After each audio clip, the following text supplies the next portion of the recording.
ये कहानी है एक डरावनी रात की। किसी गांव में बंटी नाम का एक लड़का रहता था। वह परीक्षा देने के लिए गुजरात जा रहा था। ठंडी का दिन था, चारों तरफ कोहरा ही कोहरा था। आमने सामने कोई भी नहीं दिख रहा था। पूरे 15 घंटे के बाद वो गुजरात पहुंच गया। परीक्षा अगले दिन थी, इसलिए वह एक होटल में रहने के लिए सोचा। रात हो गई थी और कहीं उसे उसके बजट में होटल भी नहीं मिल रहा था। काफ़ी ढूंढने के बाद उसे एक सस्ता होटल मिला। वह उस होटल में गया और एक कमरा बुक किया। और जब वह उस कमरे में गया तो उसने देखा कमरे के चारों तरफ जाले लगे हुए हैं। ऐसे लग रहा था मानो यह काफ़ी सालों तक बंद पड़ा था और कमरे का अंदर माहौल एकदम सुनसान और डरावना था।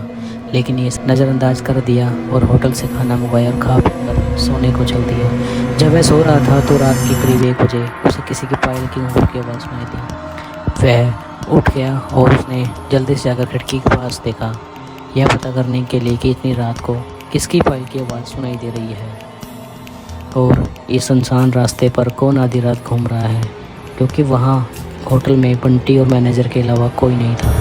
तो फिर ये औरत की आवाज़ कहाँ से सुनाई दे रही है। बंटी खिड़की की तरफ काफ़ी देर तक खड़ा रहा, लेकिन उसे कोई भी आवाज़ या कोई भी नहीं दिखाई दिया। फिर उसने कमरे में गया और मैनेजर को फ़ोन किया कि उसे ऐसी ऐसी आवाज़ें सुनाई दे रही है। मैनेजर ने उसे दिलासा दिया कि ऐसा कुछ नहीं है, यहाँ जंगल है, यहाँ थोड़ी सी आवाज़ भी ऐसी लगती है जैसे तूफान आ रहा हो, तो आप सो जाइए। ऐसे ही वो सुनाई दिया। तो इस बार उसने अपने कमरे का दरवाज़ा खोला और सीधा होटल के बाहर गया, क्योंकि उसे आवाज़ फिर से सुनाई दे रही थी। जब वो बाहर गया तो उसने देखा कि एक काफ़ी लंबी औरत जो सफ़ेद साड़ी पहनी हुई है, उसके काफ़ी लंबे लंबे बाल थे और मुँह ढका हुआ था। उसने अपने हाथ में एक नारियल लिया हुआ था, होटल के चारों तरफ घूम रही थी। ऐसा लग रहा था मानो जैसे वह पायल की आवाज़ से किसी को बुला रही हो। बंटी तोड़कर उसके पास गया, लेकिन वो औरत वहाँ से जा चुकी थी। जैसे ही बंटी उसके पास गया, वहाँ पर एक कोहरा और बढ़ गया। बंटी भागते हुए अपने होटल में वापस जाने की चाह, लेकिन उसने फिर दोबारा पायल की आवाज़ सुनाई दी। बंटी उसे ढूंढते ढूंढते दोबारा से जंगल जाने लगा। चलते चलते वो होटल से इतनी दूर आ गया उसे पता ही नहीं चला। फिर उसने एक घने जंगल में कुछ ऐसे देखा कि उसका दिल दहल गया। उसने देखा कि उस औरत ने एक पीपल के पेड़ के नीचे 5-6 लाश रखी थी और बारी बारी से एक एक को नोच नोच कर खा रही थी। उसके मुंह से खून लथपथ और चेहरे से दम डरावना था। जब बंटी ने ये सब देखा तो उसके पाँव तले ज़मीन खिसक गई। ये सब नज़ारा देखते ही उसे डर के मारे रोना लगा। तब वह चुड़ैल अब मुझे भी मार डालेगी ये सोचने लगा, क्योंकि आपने पायल की आवाज़ यहाँ तक उसे ले आई है। लेकिन उसने हिम्मत से काम लिया और हनुमान चालीसा पढ़ने लगा और वो चुड़ैल अचानक उसके सामने आ गई और उसके इशारे अपने अड्डे पर ले जाने लगी, जहाँ पर उसने लाशें रखी थी।